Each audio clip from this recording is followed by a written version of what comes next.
Okay, the topic of today's lecture is history and new directions for Austrian economists. Well, we already pretty much covered the history. What I'd like to do is use the opportunity to present some research, some of my more current research on deflation, okay? And I think this is a new direction for Austrian economists.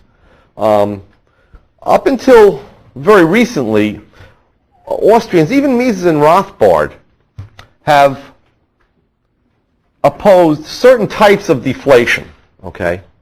The mainstream, on the other hand, has and been in favor of other types. Let me state that. But the mainstream, especially since World War II, has been unalterably opposed to all types of deflation, okay?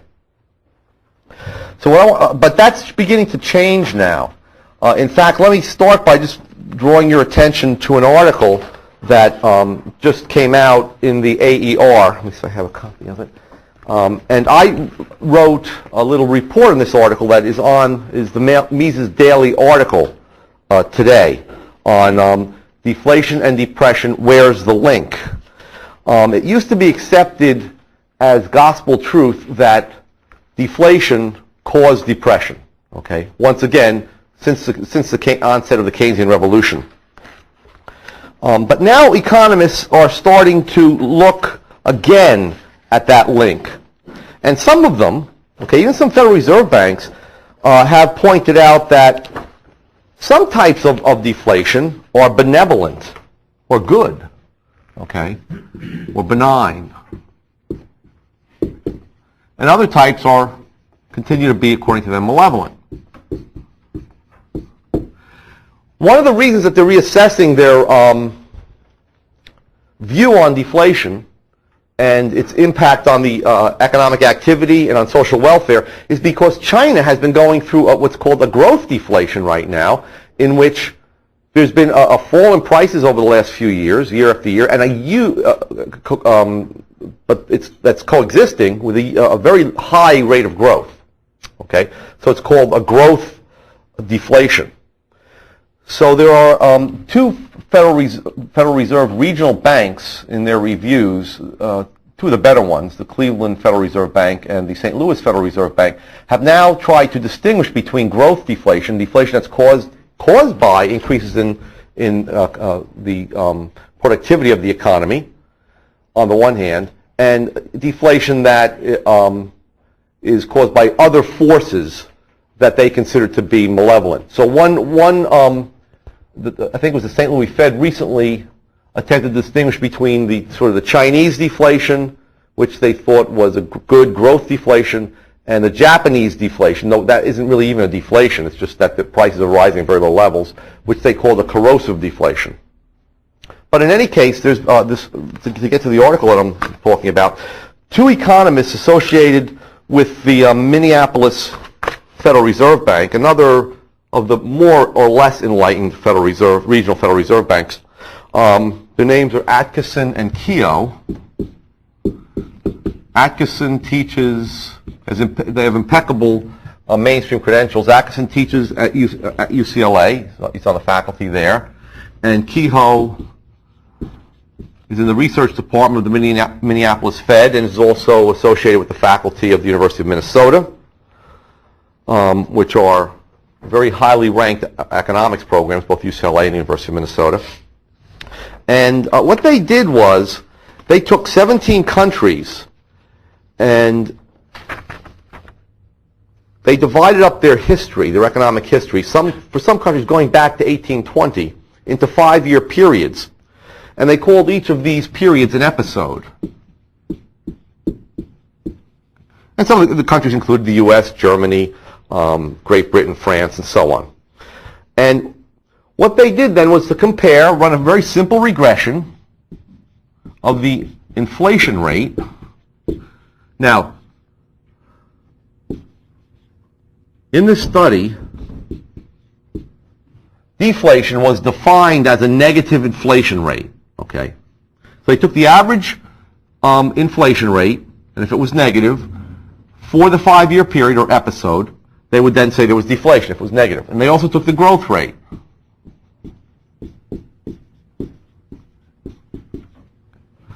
So a negative inflation rate was called deflation in the study, and a negative growth rate, that is, if the growth rate averaged over the 5 years was negative, they would call it a depression.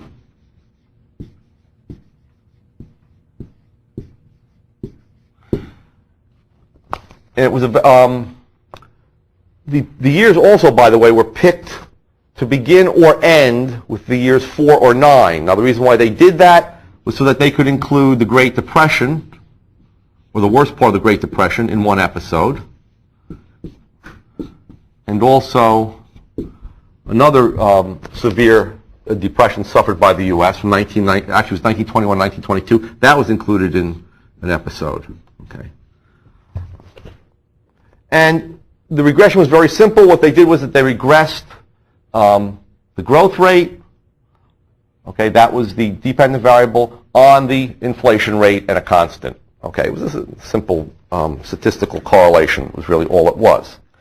And so first they just focused, they reported on what they found for the Great Depression, from the episode that encompassed the Great Depression, what they call the Great Depression.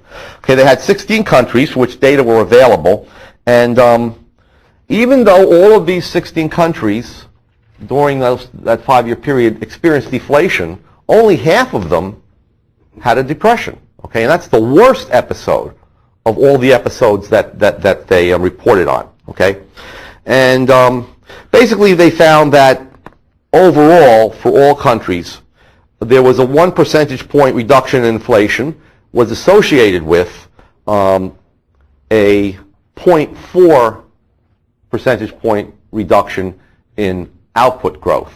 Okay, and it was statistically significant. There was some weak link, a very weak link, even in the depression period, between deflation and depression. Okay, but then they went on and they took all episodes, okay, over all the 17 countries, going back up to 100 years, or over 100 years for all countries, okay, and some going back to 1820, as I said. And in that case, what they found out was that there were 73 episodes of deflation. Okay, so let me just put that in a little box for you. Deflation and depression. So excluding that one episode of the Great Depression for 16 countries, there were 73 deflation episodes, and interestingly enough, only 65 of those episodes had a depression. Okay, I'm sorry, the other way around. Only 8 of those episodes had a depression. Okay, so that's what they found there. They also found that there were 29 depression episodes. Okay, and 21 of those were not associated with deflation. Okay, so there were 29 depression episodes. Again, only 8 were associated with deflation. And so they point out, they say, in other words, and I'm quoting them, 90% of deflation episodes, that's 65, did not culminate in depression. Okay, actually that was my statement, not now quoting the authors. In a broader historical context, beyond the Great Depression, the notion that deflation and depression are linked virtually disappears. Okay. And then they go on to all episodes. Now they take all episodes, including the Great Depression, and when they took all episodes, they found, again, a very, very weak link between the two. Just to give you an example, what they found was that for every 1% reduction in the growth rate, okay, so for every 1%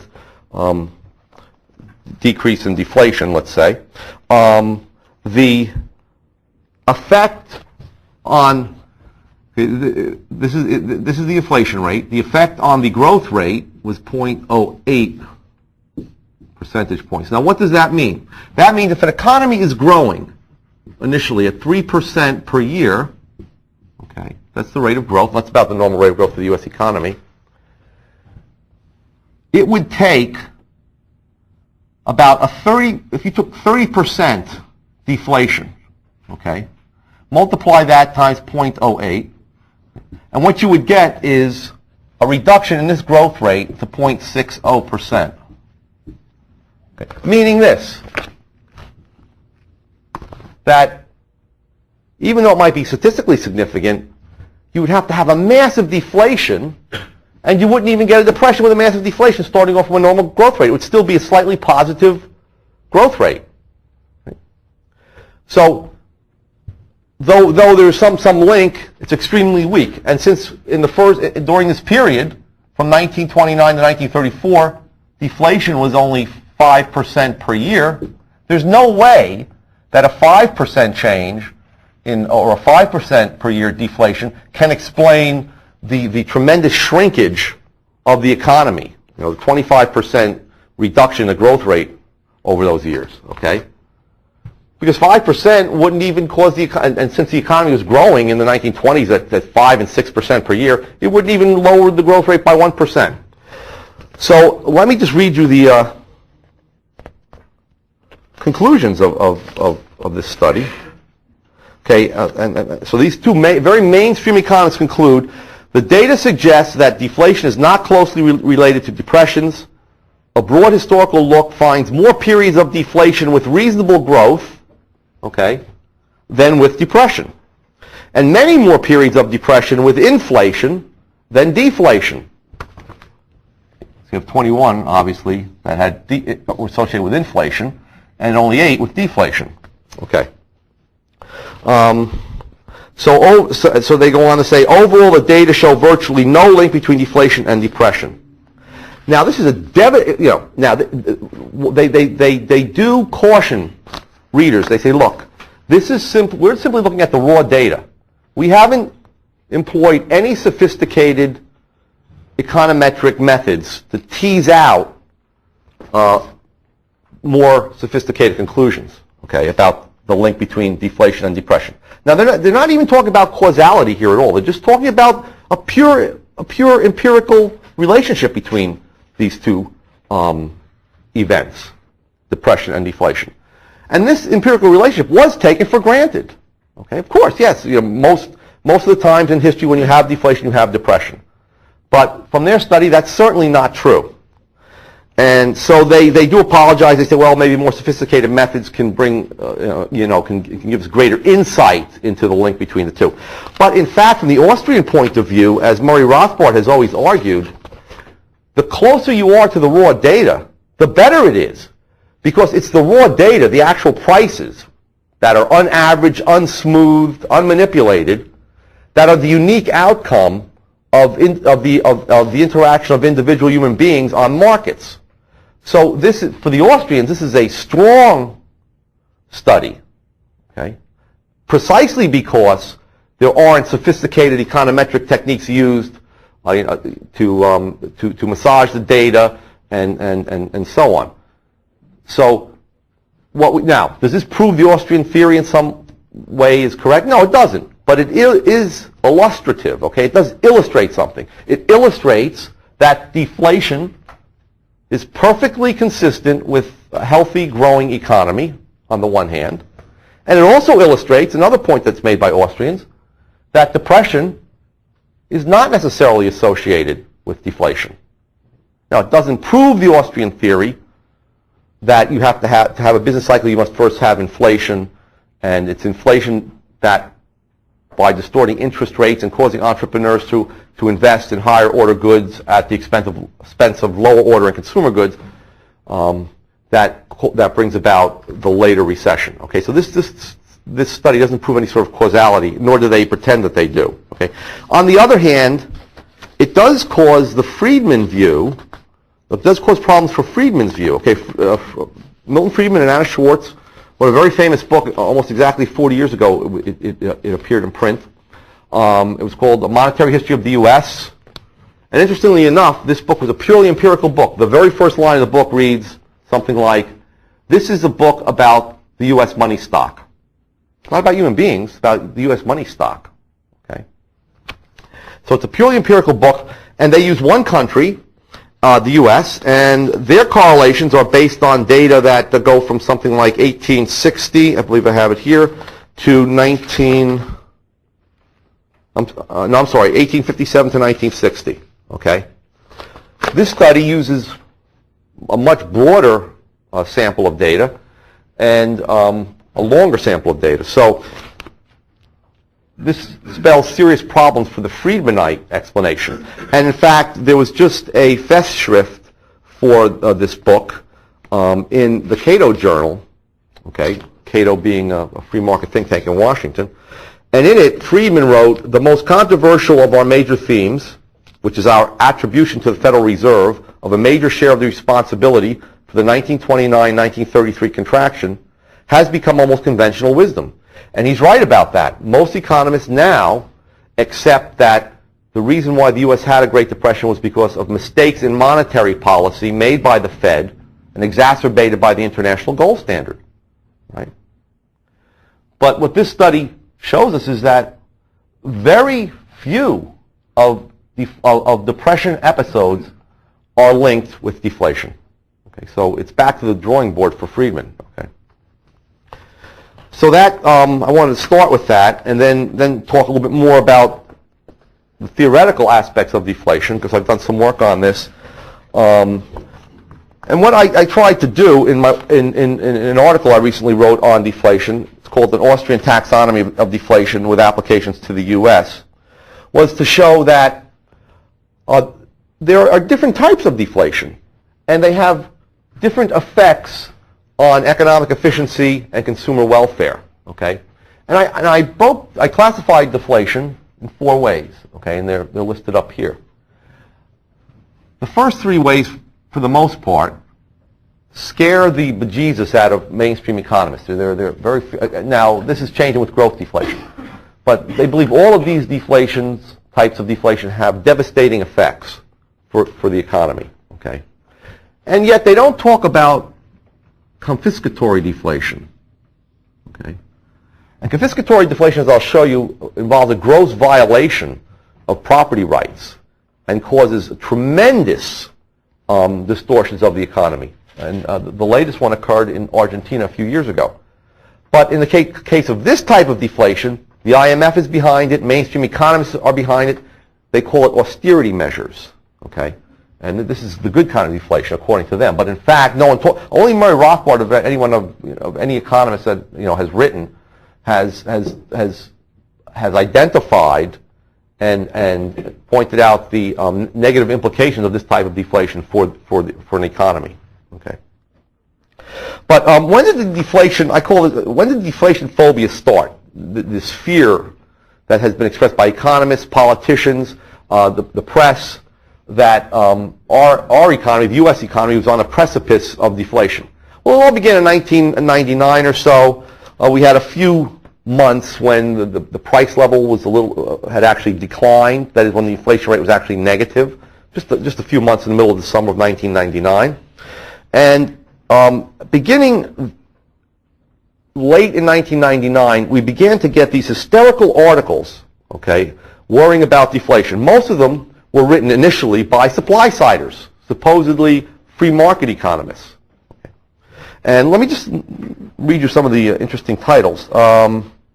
They're very creepy and grisly, the titles. The deflation monster still lives. Okay, it's one. The specter of deflation. Okay. Third is deflation boogeyman haunts Fed. Another one is the greatest threat facing the U.S. economy, deflation. Another one is why we should fear deflation. Okay. Another is deflation, making sure it doesn't happen here. And the deflation dilemma, to be concerned or not to be concerned. Okay. Even the International Monetary Fund recently held a conference in 2003 or 2002 called Should We Be Worried About Deflation? Okay. Now, the Fed didn't take deflation too seriously in 1999-2000, but Alan Greenspan realized that after the occurrence of the recession in 2000, okay, we had a recession in 2000, 2001, and the slow recovery that the U.S. economy was involved in, that it would be a good ploy to begin to scare the American people into allowing him to push interest rates down to what were 50-year lows, okay, historic lows.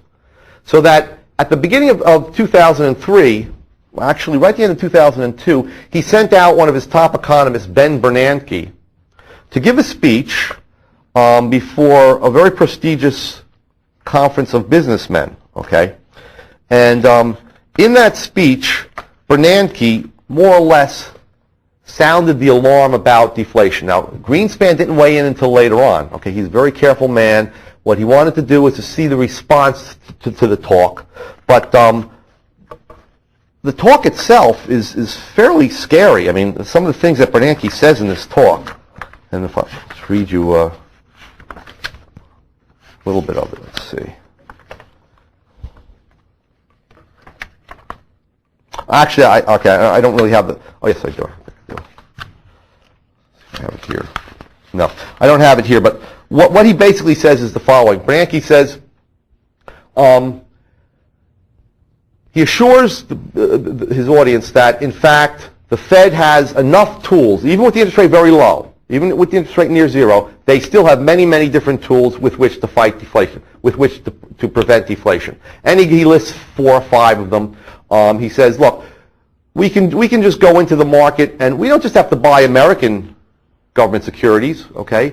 We can buy securities from Mexico. In other words, we can begin printing money and buying up the securities of foreign governments, okay? He says, or we can go into asset markets and we can begin buying stocks, for example, or physical assets. We can buy buildings. Whenever the Fed buys anything, of course, it creates money, okay? The scariest thing he says, though, is at the end, he says, in fact, he said, think of it this way. He said, if you had, if alchemy, changing a base metal like iron or lead into gold, actually worked, what would occur is that as soon as consumers and markets found out that alchemy worked, and that therefore the market would soon be flooded with gold, the price of gold would immediately fall tremendously. Its value would decline tremendously in anticipation. Okay? So he goes on to say, therefore, we don't have to worry about deflation because we do have a modern alchemy. He admits that the Fed is in some sense an alchemist. He said the Fed can announce tomorrow that they are going to use all their power simply to print up money and just flood the market with money. And he said, in that case, what would happen? He said people would rush out anticipating the Fed doing this. They would rush out and they would immediately start spending their cash balances, fearful that in a few weeks' time prices would go sky high. And he said, as a last resort, this is what we would do. He says, not only can we create inflation, in other words, he's saying, we can and will create inflationary expectations. And it's precisely inflationary expectations that causes hyperinflation. And other economists during the 90s, so we didn't hear much about it, other English-speaking economists, American economists, such as Krugman in particular, have been counseling Japan to do precisely this. Okay? Not only to create money at a rapid rate, but to announce that they're going to depreciate the yen by just flooding the market with yen, causing people to become scared, to become worried that their money's going to be worth nothing. And this would end, according to Krugman, the Japanese deflation.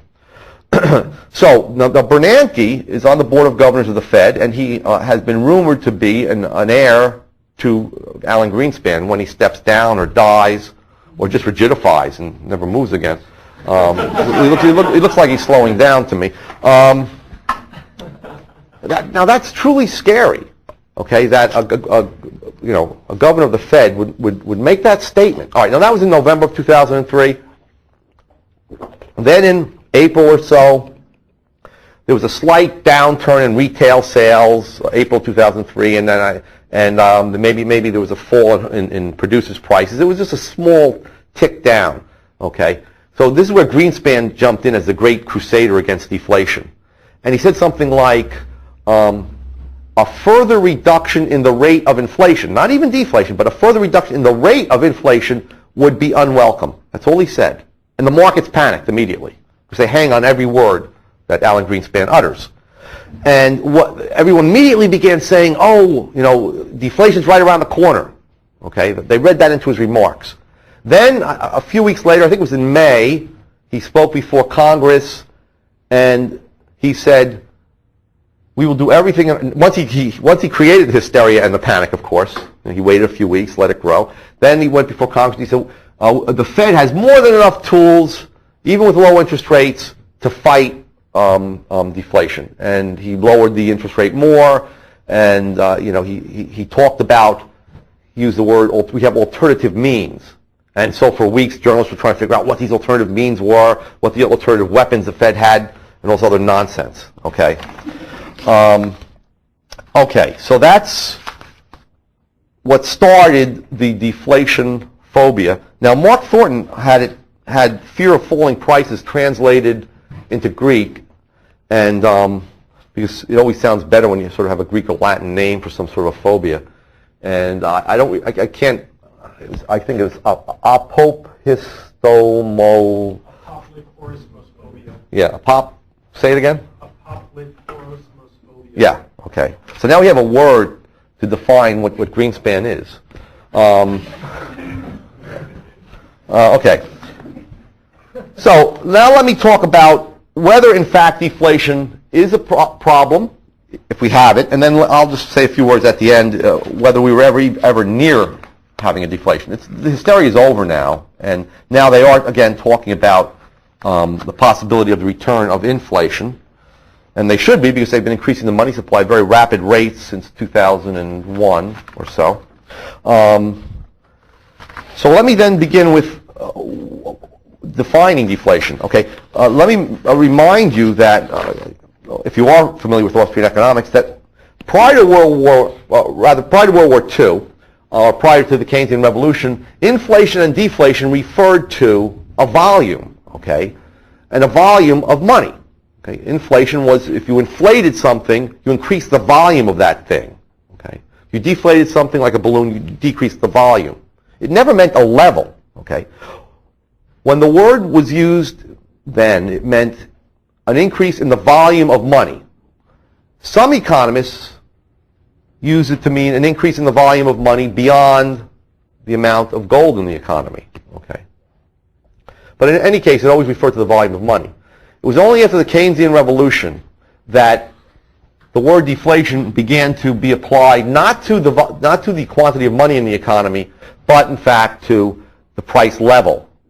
Whereas older economists would point to the price level and say, well, that's one of the effects of inflation. Okay, that isn't it, it's one of the effects. Now, using or restricting the use of the word of inflation or deflation to the money supply then directs your attention to the results or the consequences. Okay, only one of which may be an increase in prices. But once you talk about inflation as referring simply to the level, okay, of prices, then, as Mises points out in Human Action, your attention is diverted from other effects of increasing the money supply, such as pushing the interest rate down, distorting the structure of production, and so on. However, I will use these terms in the more modern sense of a change in the price level. But even here, economists go wrong. For example, when they talk about inflation or deflation, for let's say Greenspan, he might say, or he might predict that we're going to have inflation because let's say the prices of raw materials and producer goods are going up. So he'll focus, and supply-siders do this also. They focus on not consumer goods, the price of consumer goods, but on the prices of what are supposedly the costs of producing consumer goods. And they say that over time, the increase in costs will work their way through the economy and push prices up. Okay. Well, that's completely wrong because that's a cost of production theory of value and of price, okay, which Austrians reject. But secondly, as Menger pointed out, the end of any economy is the production of consumer goods. So it's the prices of consumer goods that we should be concerned with when we're talking about inflation and deflation, right? They are the ultimate output of the economy. So when I talk about deflation or inflation from now on, I'll be talking about consumer goods prices. Okay, now let's talk about deflation, good and bad. Remember, deflation is simply another word for an increase in the value of money. Actually, that used to be the way increase in price was referred to. Okay, a deflation of the money supply resulted in an increase in the value of money. Money became more scarce, and therefore its value increased. That was the law of supply and demand. Or in the case of inflation, an inflation of the money supply, or inflation, unqualified, resulted in a depreciation or a fall in the value of money. Okay. So now, what's so bad about an increase in the value of money? Why should we be worried if each of our dollars can buy more goods than it did at some previous time period? Okay, think of it that way. Well, you shouldn't be worried if the increase in the value of money results from the first three types of deflation. Let me start with growth deflation very quickly. Growth deflation is just what it says. It results when there is increased productivity in the economy due to improved technology and more saving and investment. Okay? These result in each laborer being more productive and therefore more goods per laborer being produced. Okay? No one worries about falling prices when it occurs in specific industries. In fact, we're happy when prices fall. And we're not very happy when prices go up, as in the case of gasoline, when the value of our dollar depreciates. Let me give you an example. Take the high-tech industries. A mainframe computer in 1970 sold for $4.7 million. Okay? Today you can purchase a PC that's 20 times faster for less than $1,000. Right? No one complained about this massive deflation in the price of computers. In fact, the industries themselves flourished under these falling prices. So, to take a base here, in 1980, computer firms shipped about 490,000 PCs, about 500,000. Okay.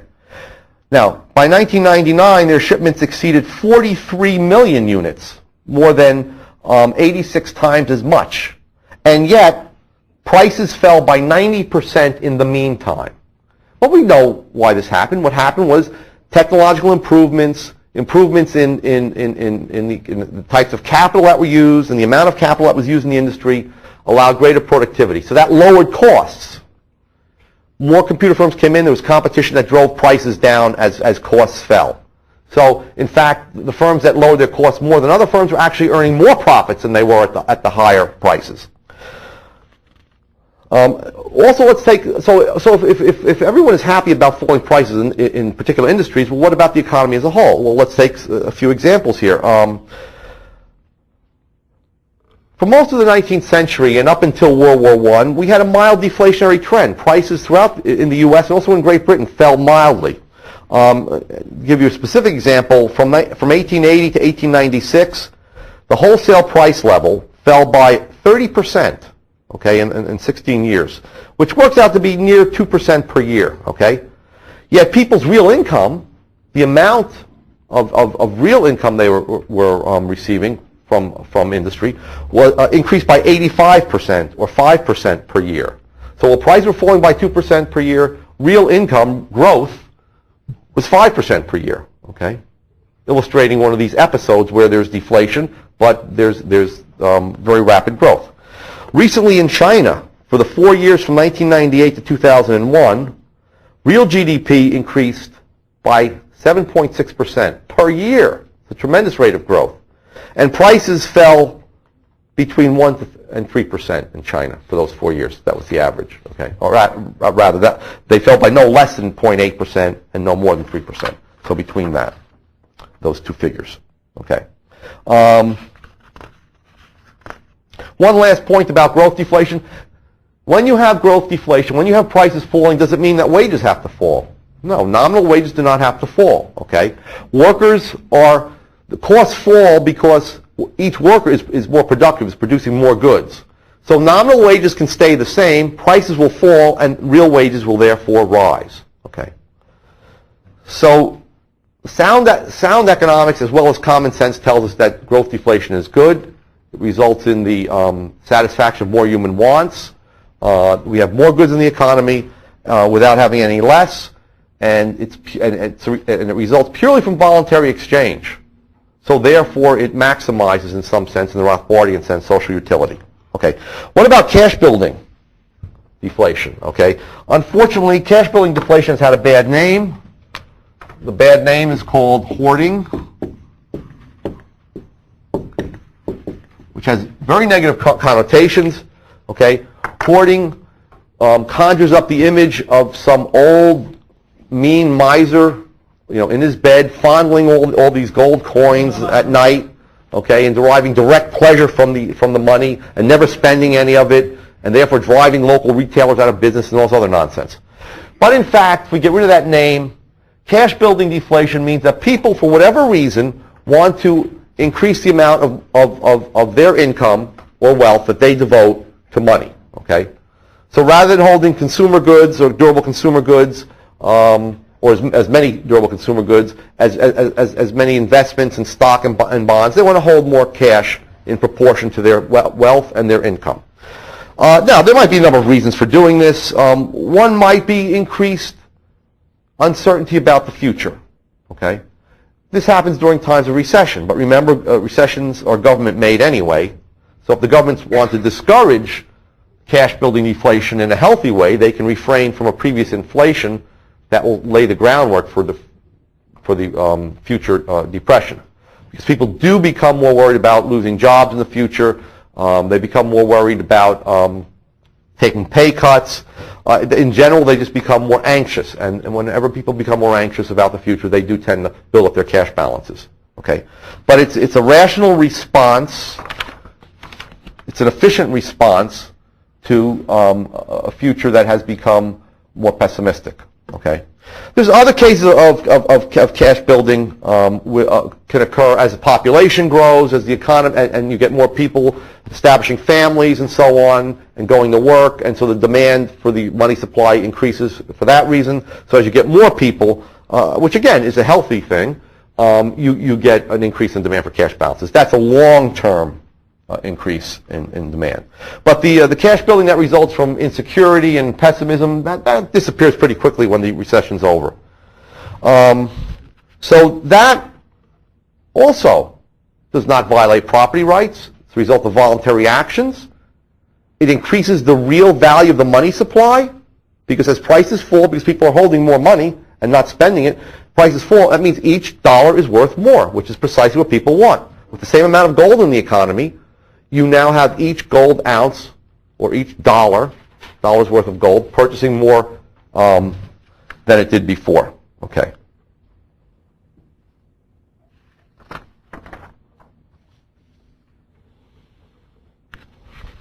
Now, one point about cash building deflation that makes it more problematic, or I don't want to use the word problematic, but makes it more suspicious in the eyes of mainstream economists is that this does involve a fall in nominal wage rates, okay?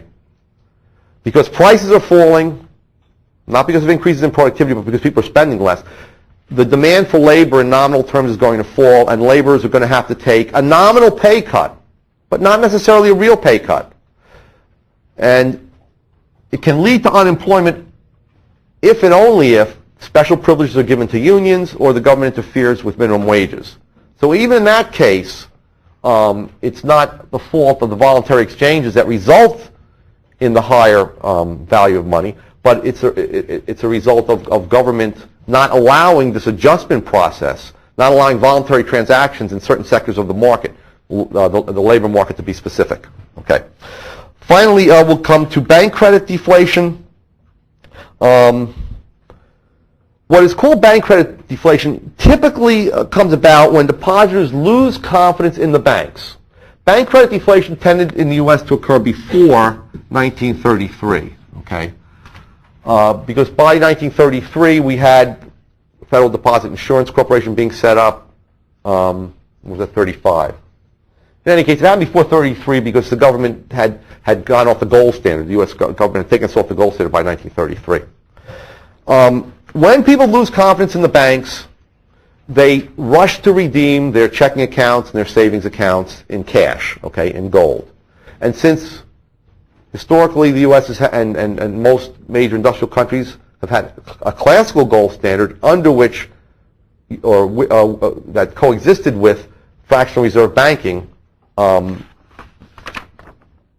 bank runs did result in massive bankruptcies, causing banks to go out of business, and therefore people's checking and savings accounts, at least the people that get there late, okay, after the gold runs out, their checking and saving accounts disappear into thin air. So it causes a collapse of the money supply, okay. It can also be caused by banks, the more prudent banks, seeing what's coming, calling in their loans, okay, in gold, and not relending that gold, which means that the money supply shrinks for that reason. Okay, so you have a shrinkage. You do have a shrinkage of the money supply, and you do have less money in the economy. But once again, you have an increase in the value of money, and we can look to history to see has an increase in the value of money that's resulted from this always or frequently caused depressions. And one good example of this is the depression that the U.S. suffered in 1839. Okay, the second bank of the U.S. had inflated the U.S. money supply in the 1830s. Andrew Jackson had waged a war against this bank, which he eventually won, and it was abolished. The special privileges were taken away from the bank. But in the meantime, the bank did cause an inflation in the U.S. And if you look at from the peak of the business cycle, which was in 1839, okay, to the point where it reached its lowest point, which was in 1843, okay, when we were in the trough of the Depression, the money supply contracted by about 34%. So 1/3 of the money supply was simply wiped out, okay, as a result of bank runs and banks reducing their loans and so on. About 1/4 of the nation's banks collapsed, went out of business. 23%, including the Bank of the U.S., the Bank of the United States that had initiated the whole thing. And wholesale prices fell during this time by 42%. So prices were almost cut in half. Okay, they don't really have information on consumers' goods prices, but wholesale prices are close enough to the consumer. However, now here's what's interesting: the consumption during this period, during that 4 years, from 1839 to 1843, consumption, so the change in consumption was plus 16%. Consumption went up during that period. There were more consumer goods produced in the economy, okay, despite this massive deflation. GNP, or actually GNP, I'm sorry, that was GNP. So a real output, okay, real output we'll call Y, went up by 16%. Consumption went up by 21%. Okay. The only real quantity that fell was investment. Okay, investment, change in investment, the amount that firms were investing in terms of real resources, fell by 23%. But that's precisely what you want to happen during a recession, during an Austrian-style recession. Okay, there was an overinvestment in higher order goods, and the result was that when the recession hit, when the malinvestments were revealed, they were liquidated. But yet, because there were no unions, because wages and prices were permitted to fall, we didn't have any sort of a depression, okay, which is defined as a fall in overall real output. And what's interesting is that you can compare 1839 to 1843 with 1929 to 1934, and we find that in that case, the change in the money supply was almost exactly the same. The money supply shrunk here by about 1/3, okay, and also the number of banks that went out of business were about the same. I think 25% of the banks went out of business. Maybe it was a little more than that. But in any case, this was very different. Okay, we had a tremendous fall in real output in the second period. Okay, and we had a tremendous fall in consumption as well as in investment. Now, the reason why, of course, was because there was a lot of intervention in labor markets and in other markets in the economy by the Hoover and then Roosevelt administrations. Okay. Without that intervention, bank credit deflation was benign. Okay. Okay. Think of it in the following way. It was simply transferring resources from firms that people had lost confidence in to firms who had shown that they were trustworthy. And all economists, mainstream economists included, would agree that this is a good thing, this reallocation of resources. For example, any firm such as an armored car company or a law firm who trades on its trustworthiness, if and when its clients lose confidence that it's really representing their interests or acting in their interests, will certainly pull out of these firms and cause them to go bankrupt and shift their purchases to other firms. In fact, something that was very interesting happened back in the late 1980s. It was in a Wall Street Journal, a long article on it. There was an armored car company that was found to be lending out the deposits. Now, I thought armored car companies pick up the money and then a few hours later deliver it to where it's supposed to go.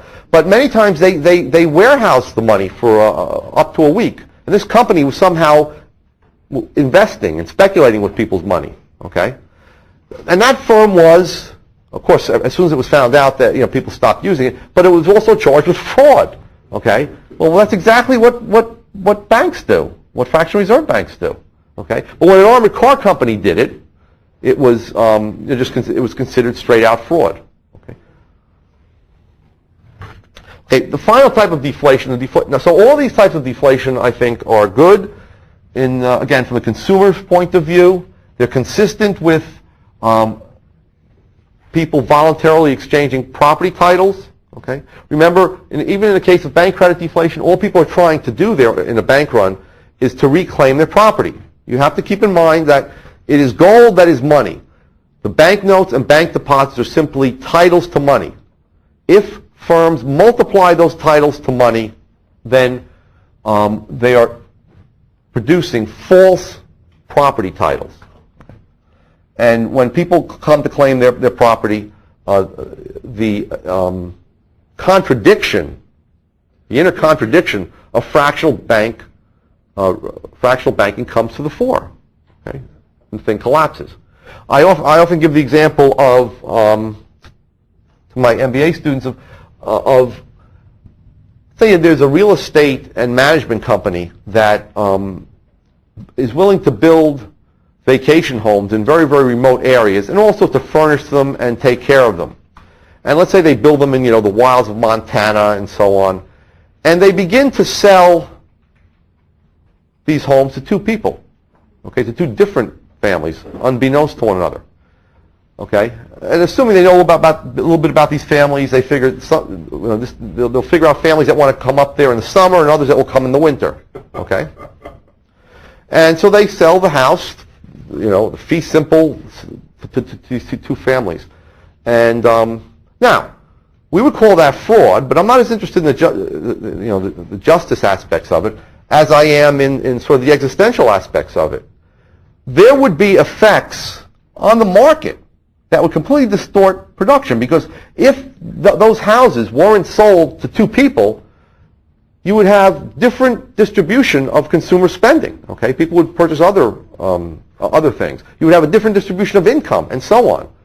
So multiplying property titles has real effects on the economy, and you can see it when you move away from money and you look at something like this. And I think all mainstream economists would agree that sort of behavior should be suppressed. Okay, that these are false property titles, the second title sold to the home. Okay. Now let's get to the confiscatory deflation. Confiscatory comes from confiscation. I know whenever I write this word and my spell check comes up and says it's not a word, it's the wrong, it's misspelled. I don't mean that, but Mises uses the term confiscatory taxation. That's where I got it from. And I don't know if Rothbard actually used the term confiscatory deflation. I don't think he did in his article where he identified the concept. He didn't use that term. So I've derived the term, or I took the term from Mises when he talks about confiscatory taxation. I just call it confiscatory deflation. This does violate property rights. Okay, it does distort monetary calculation, and it undermines monetary exchange. And it can even cause an economy to be catapulted back to barter, and that actually happened in Argentina. Let me just now Confiscatory deflation occurred a number of times in the 90s. It occurred in Brazil. Actually, in the 80s, it started in the former Soviet Union. For a while, the Soviet government, to prevent deflation, in a sense, froze 80% of bank deposits in Soviet banks. Okay, so it's not permitting people, confiscatory deflation, to use cash balances that they hold in banks. Okay, or to force them to only, or not to permit them to take out the full amount of money that they hold in their deposits. Okay, I won't go into the Argentine example too much, except to say that it occurred because Argentina attempted to set the rate of its pesos. So pesos were equal, one peso was equal to $1. Okay, it attempted to peg the peso to the dollar. The IMF said, no, this is a good idea. Okay, so that for every the supply of peso notes could only be increased in Argentina if a dollar was brought in or came into investment in the economy or through exporting. Okay, when that dollar came into the economy, the exporter or the local recipient of the investment would bring the dollar to the currency board, the Argentine currency board, and in exchange would get a peso note or peso deposit. Okay, now every peso note was backed up by a dollar, but there was still fractional reserve banking. So when the new peso notes got put into the banks, they were multiplied, and we had tremendous increases in the Argentine money supply. Okay, it increased at an average rate from 1991 through 1994 of 60% per year. Now this is because when the IMF said it was a good idea, people believed, well, the U.S. is backing up the IMF, and therefore the U.S. is putting its imprimatur on this currency board arrangement, and that there's no risk. We'll get bailed out. Okay, so all this investment money flowed into Argentina. It got into the banking system, okay, these dollars, and it was multiplied, and there was a huge increase in the Argentine money supply. It slowed down for a while. It went to 5% in 1995 after increasing at 60% per year for 4 years. Then 15% in 1996, and then it went back up to 20%, the increase in money supply in 1997. So prices were rising tremendously in Argentina. The peso became overvalued, okay, because prices were so high. And eventually, the investors began to pull their money out of Argentina. And when because they became fearful. They became fearful that Argentina would have to devalue the peso, which they eventually did do. So in 1999, monetary growth turned slightly negative, and then in the year 2000, the money supply shrunk by 20% under this system. Okay, and so how did the Argentines respond to this? In 2001, even domestic depositors began to lose confidence and began to take their money out of the banking system. And on Friday, November 30th, one day, $2 billion of deposits were withdrawn from Argentine banks. Now, what they had left then, and this is the classic problem with fractional reserve banking. I can't find my eraser here. Okay. They had something like $70 billion in peso and dollar deposits. Okay, they could accept dollar deposits. So you had checking account money worth $70 billion in pesos and dollars, and remember, one peso equaled $1, and there was $5.5 billion of reserves in the system. So if everyone tried to get their money out, of course, the whole thing would collapse. So instead of allowing that to happen, okay, and there are there was other alternatives there. Really, the banks were bankrupt, so hand them up. I wrote up an article on this that was reprinted in an Indian finance journal, of all places, that said, give the banks to the people. In other words, give the banks to the depositors, prorate the amount of actual money in the banks among the depositors, and then for the rest, which were all out in the form of loans, turn that into a mutual fund and give depositors shares in the mutual fund. Okay, shares in those loans and investments that the bank had made with their money. So the money supply would collapse, okay, and prices would fall, but it would be a one-shot deal. Prices would fall. People would still have their savings. Their savings now would be in the form of mutual funds. They wouldn't be able to take it out instantaneously, or if they did, they would be selling these assets to other mutual funds. And you would get rid of the problem. But that's not what the Argentine government did. What the Argentine government did was to basically come up with all these rules about how people and when people could take and how much of their money people could take out of the various banks and so on. And let me just give you an idea of what this was like.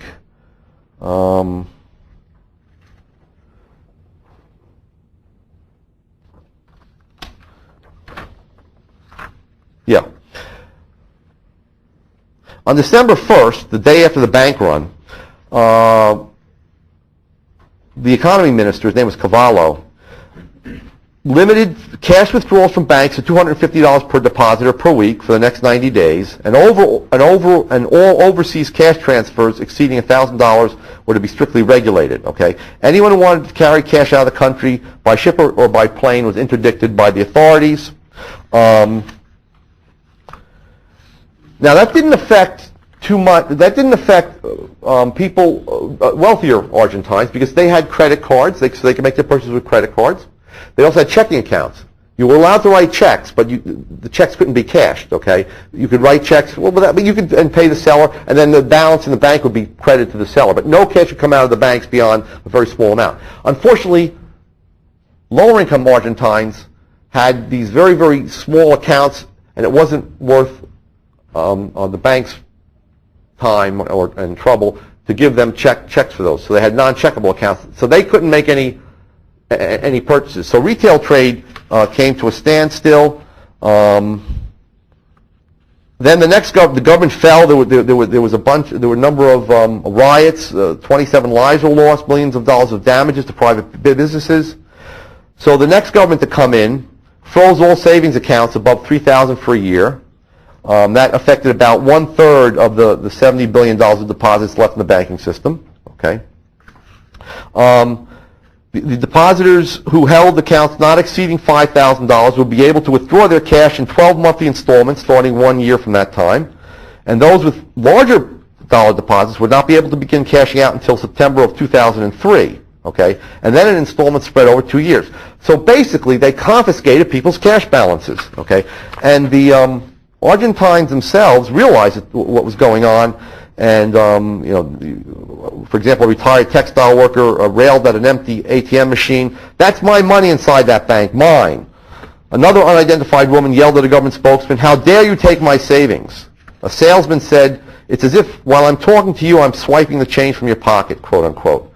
Finally, one Argentine businessman said, "It's trampling on our liberties. I feel my civic rights, my private rights have been violated." Even the Argentine unions, God bless them, denounced the policy as, quote, hijacking the nation's savings. Now, I predicted in the original article I wrote on this that this would lead to a demonetization of the economy. That is, that it was going to springboard the economy, or push the economy, or catapult the economy back toward barter. And in fact, a few months after I wrote this article, which appeared on Mises' web, the one on Argentina did, this is what happened. I'll end with this. By the end of 2002, so a full year after all this had occurred, or a year and a half after it had occurred, corn, soybeans, sunflowers, and wheat had reportedly become a preferred legal tender in Argentina, often more welcome than cash because they are priced in dollars. Automobile sales had fallen by 61% in 2002. Okay, why? Because it's very difficult to barter automobiles for things. So that rural dealerships began bartering for grain contracts, and they were called Treatise, I think, to stay afloat. Ford Motor Company, General Motors, and Toyota Motor implemented countrywide sales pitches and programs to teach their employees how to trade vehicles for grain. Okay? In Rosario, which is the grain capital of Argentina, the Ford dealership swapped 50 cars for grains in a 3-month period. Daimler Chrysler introduced a, quote, grain plan, unquote, which permitted Argentine customers to use grain to purchase Mercedes-Benz, Chrysler, Jeep, and Dodge vehicles. A farm equipment maker swapped $9.5 million worth of farm machinery for corn, sorghum, soybeans, and wheat, and bought Toyota pickup trucks for its fleet with some of the grain received. Now, they weren't actually trading the physical wheat; they were trading the the receipts to the wheat. The wheat was in granaries, which, of course, now what did the farmers do? Or even before, even a few insurance companies were considering plans to accept premiums in grain. Predictably, farmers began withholding some of their product, in effect treating grain hoarded in their silos as cash balances. This is my last sentence. Thus, 25% of the soybean crop went unsold in 2002 compared to only 10% the previous year. Okay? So this had a devastating effect on the Argentine economy, yet mainstream economists never criticized this type of deflation. Thank you.